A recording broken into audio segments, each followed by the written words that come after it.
It's getting to be extremely uncommon to find vintage computers at the thrift store anymore, and by vintage I mean anything older than the mid 2000s. So when I saw this cute little thing on the shelf for $14.99, I knew I had to pick it up, even though it doesn't work. At the store I grabbed a power cord, plugged it in, and tried to turn it on, and absolutely nothing happens. None of the lights light up, there's no sounds coming from it, it's totally dead.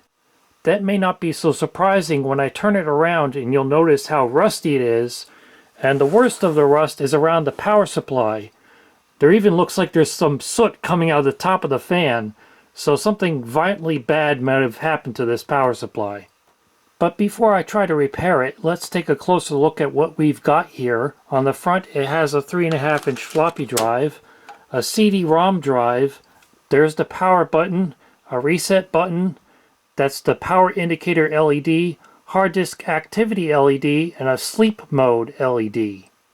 On the back it has no expansion slots, but it has enough ports to satisfy a sailor. In addition to the expected VGA monitor output, it also has PS2 keyboard and mouse ports, 2 USB ports, Ethernet, a built-in modem, parallel printer port, a joystick port, and audio jacks for headphones, line input, and microphone, and it has two things you don't normally see on a vintage PC of this era, a composite video output and an S-video output. There is no manufacturer name anywhere on this, but it does list a model number of BKI810. I looked up that model number and it turns out this was made by PC Chips. They called it the Book PC, and there's a very helpful website which has all the drivers for it. And you may think it's about the same size as a typical late 1990s small form factor desktop PC like a Compaq Desk Pro EN, but it's actually a lot smaller. And all the way back in 2010 I did a video about its successor, the Book PC2, so now I'll get to review the original Book PC if I can get it working. Inside it's not nearly as dirty or rusty as I thought it would be. We can see it has a very small power supply, a Mitsumi floppy drive, and the CD-ROM drive was made by Top Glory Electronics.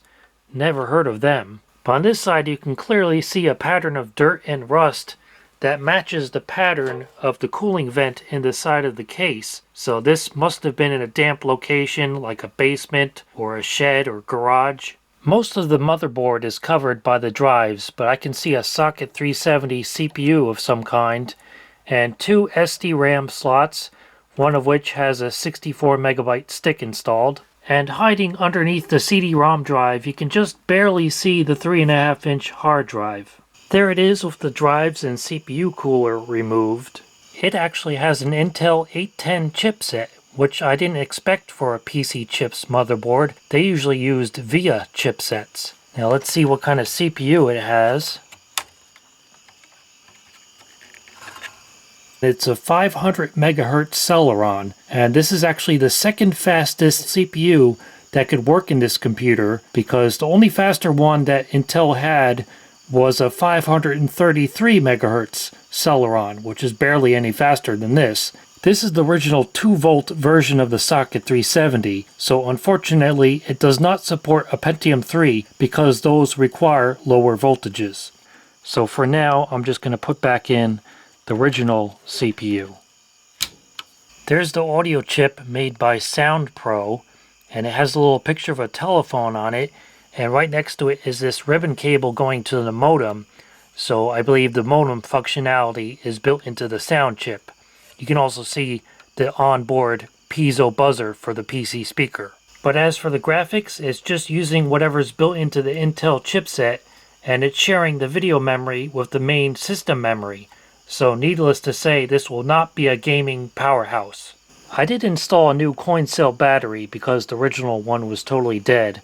But for now, I'm just going to leave this alone because the more important thing is to troubleshoot the power supply.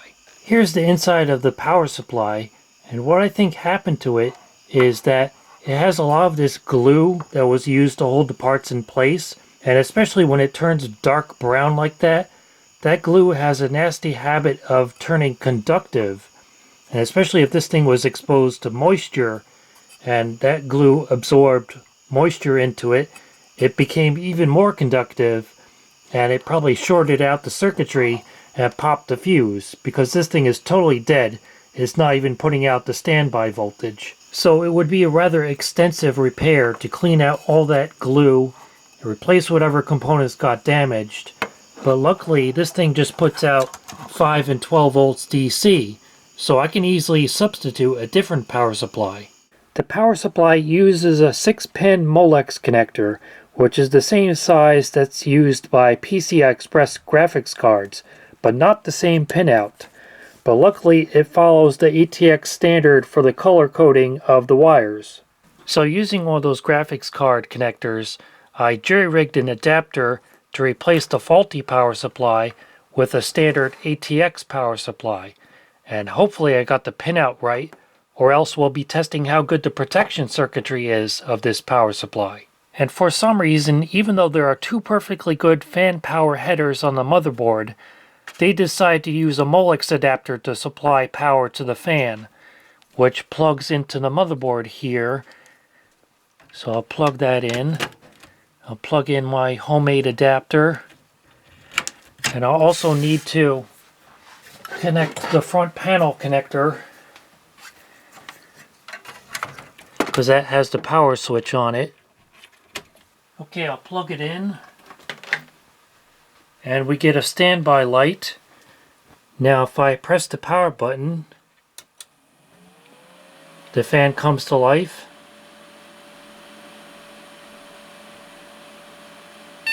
And we get a beep. So I think this thing is working.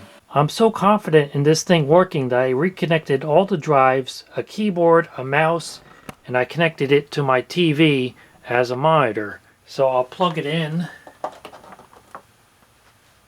and push the power button.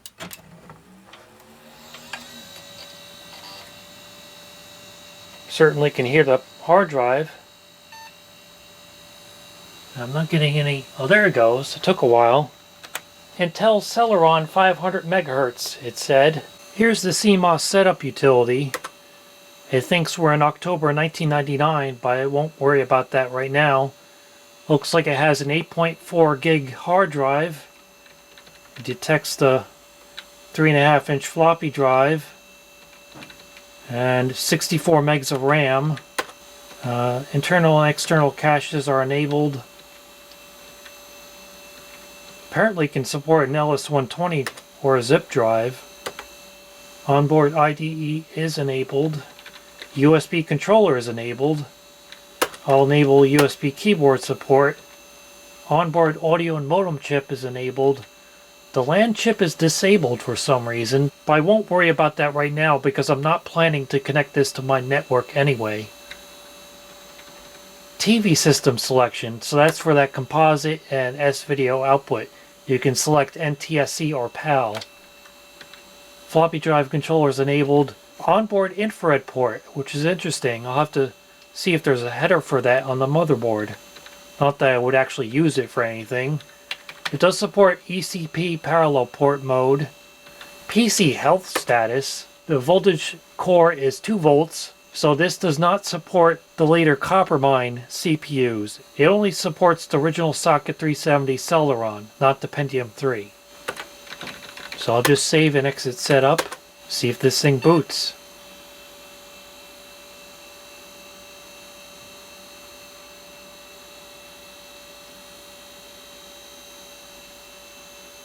I know it shifted over to the right, but that's just the TV doing that. How many times is it going to check that RAM? Okay, it detected the hard drive and the CD-ROM drive. And it's booting up Windows 98. Hopefully this has all the drivers already installed.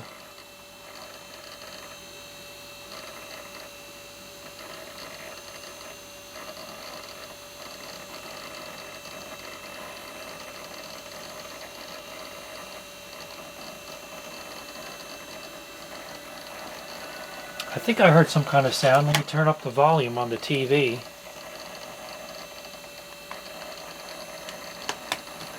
Okay, we got Microsoft Word, Outlook Express, Microsoft Works, AOL Instant Messenger, Pages Inbox, America Online 5.0.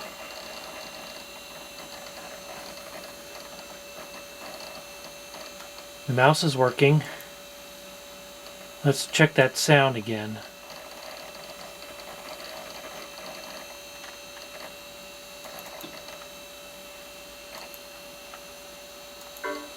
Yep, sound is working. Turn it up more.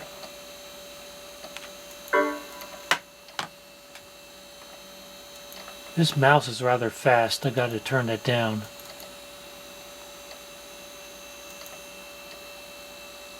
Motion. Slow that down. That's better.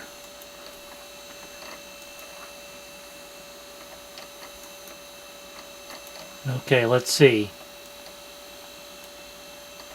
Windows 98 2nd edition, registered to OEM, so it's the original OEM copy. Intel Celeron, 63 megs of RAM, so I guess it's sharing some of that for the graphics. Let's just take a quick look at what's in the My Documents folder. We have Girlfriends. I don't think I want to look in there. Hola, Picture, Research Paper, Texas. There are many places that impress me, like the Grand Canyon or Niagara Falls, but those places are in something, and Untitled. It has a driver for a Lexmark 3200 series printer and a copy of Microsoft Word 2000 as well as Microsoft Works, but notably no games on this thing, which is just as well because a Celeron with the built-in Intel graphics is not going to be very good for gaming anyway. But the sound chip in this does have OPL3 synthesis and a DOS mode MPU 401 emulator, so it should be fine for running old DOS games.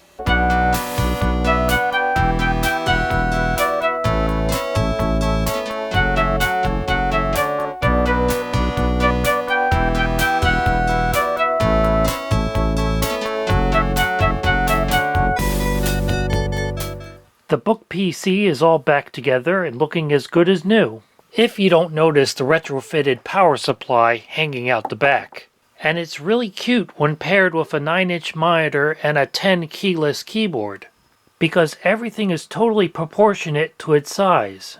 It looks just like a full-size desktop computer that has been shrunken down to about 2/3 scale. Only when you equip it with a more normal-sized keyboard and monitor do you really notice how small the Book PC is. And despite its small size, the Book PC has everything that a typical entry-level, non-gaming intensive PC user would have needed back in the late 90s. It would have been perfect for typing papers in Microsoft Word, sending emails, and chatting with your buddies on AOL Instant Messenger, which is what the original owner of this Book PC used it for. And aside from the original power supply which fried, everything else in this Book PC is still working perfectly. And it also uses standard PC100 SD RAM modules, a standard 5¼ half-height optical drive, and a standard 3.5-inch IDE hard drive, making it easy and inexpensive to upgrade. And at least when it was working, the power supply was internal, rather than the ungainly external brick-on-a-leash power supply used by more modern compact PCs and Macs. And can you tell I'm standing here talking about a computer that isn't turned on because my homemade power supply adapter came apart when I was shoving everything back into the case, and I can't be bothered to take it all apart, fix it, and put it all back together just to record this few minutes of video.